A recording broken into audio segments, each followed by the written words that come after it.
Matin Sport. Le championnat d'Afrique des Nations des locaux, l'équipe A'.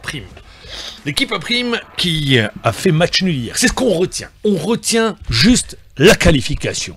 Parce que pour ce qui est de la manière, de la prestation, eh bien on est bien loin du compte. Certains disaient, rappelez-vous hier matin, disaient modeste. Certains disaient modeste Niger. Facile Niger. Eh bien non. Le Niger a 10 et notre équipe A' n'a pas pu les battre. Un point, mais c'est le plus important. Mais dans le même temps, l'Algérie ne termine pas à la première place, elle termine à la deuxième place. Mais avant de revenir sur le futur adversaire du 11 national à ce championnat d'Afrique des Nations des locaux, on va écouter l'entraîneur national, Majid Bouguerra. Premier objectif atteint.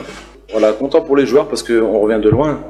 C'est une équipe qui a été créée très rapidement avec 15 jours de préparation. Aucune défaite dans la phase de groupe. Ça fait plaisir et en tout cas, voilà, ils sont sur la bonne voie. Il n'y a pas de match facile. Comme vous le voyez, le niveau de la CHAN cette année est beaucoup plus relevé que la dernière. Les équipes sont plus homogènes. C'était un match qu'il fallait gérer en première mi-temps.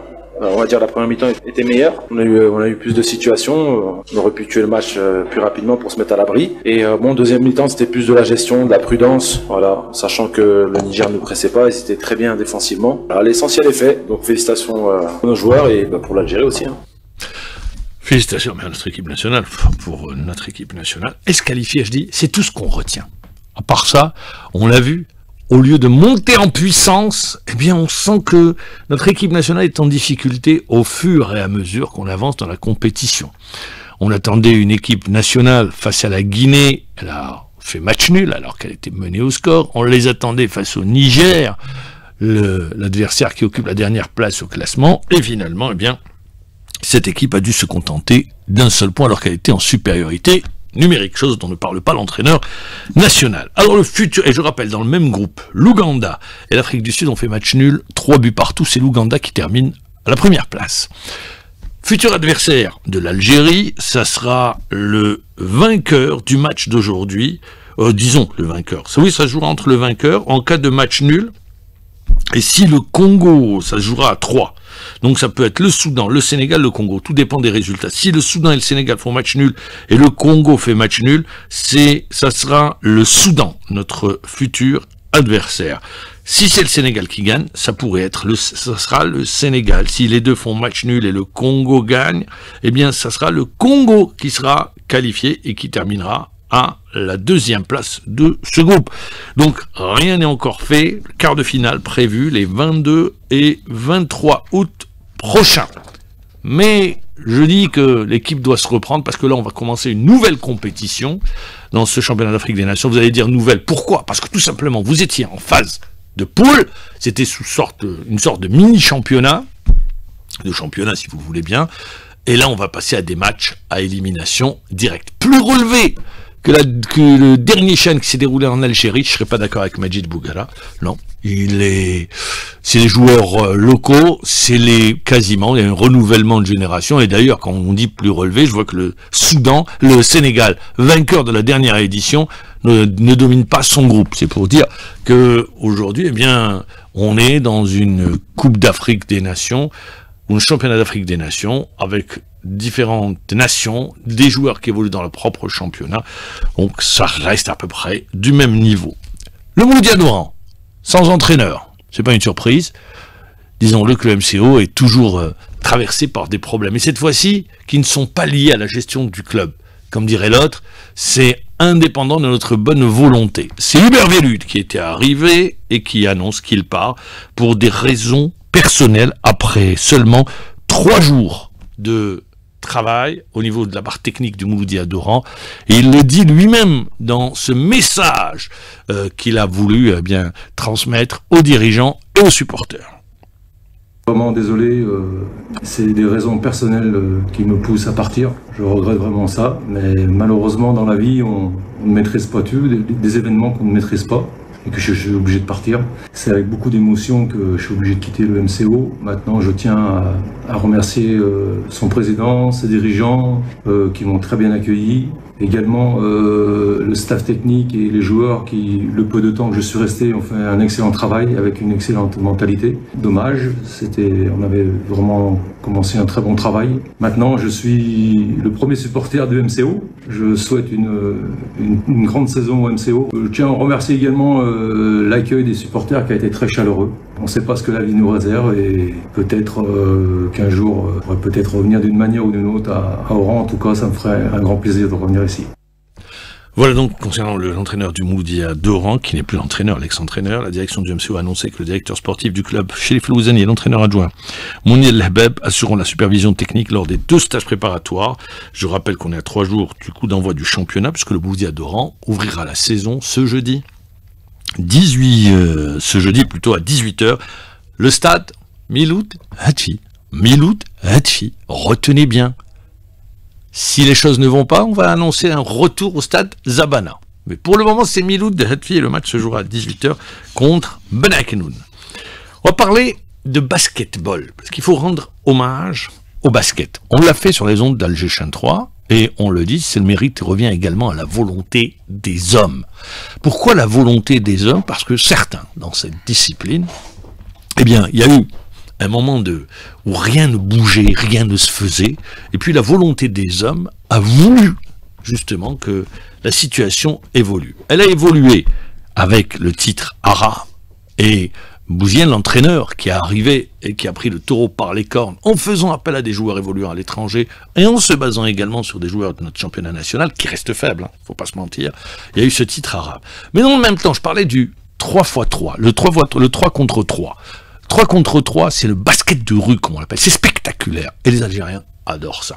Et il y a un homme qui s'appelle Mohamed Bouachir, qui est en poste depuis 2023. Eh bien, avec lui, il faut rappeler ce qui a été fait parce qu'on a la mémoire courte généralement. Alors, chez les messieurs, il y a eu la médaille d'or aux Jeux Arabes 2023, c'était à Alger.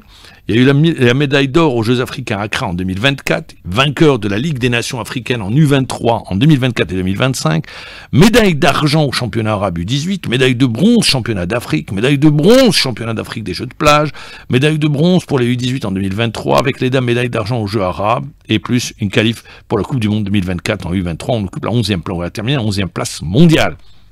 Et on est qualifié pour la Coupe du Monde 2025 prévue en Chine au mois de septembre, sans oublier la qualification pour le World Tour Master avec la Team Alger 3 contre 3 Pro prévue à Abu Dhabi en 2025. Et je rappelle qu'au ranking, quand il y a des choses qui se font et c'est bien fait, eh bien, au ranking, on est 5e. Je vous donne les autres nations, je vais vous les donner. Première place occupée par les Allemands, la 2e par la Nouvelle-Zélande, la 3e par la Mongolie, 4e par la France, vice-championne olympique, vice-championne du monde, et l'Algérie.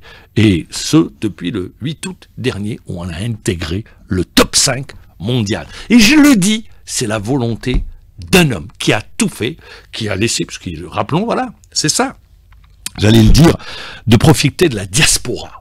Il est installé en France, il a décidé, bien en 2023, de venir en Algérie et de développer le 3 contre 3, et ça a donné ses résultats.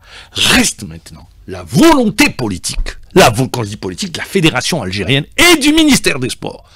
Que faire? Eh bien, aujourd'hui, il faut donner des moyens. Comme il y a eu un plan qui a été mis en place grâce à la volonté, il faut le rappeler, les décisions ont été prises par le président de la République, et rappelons-le, l'application s'est faite concernant le handball, et on attend les résultats, parce qu'aujourd'hui, on n'est qu'au balbutiement de ce plan. Eh bien, la même chose devrait être faite pour le basketball et pour le volleyball. On aura l'occasion d'en reparler durant toute la saison.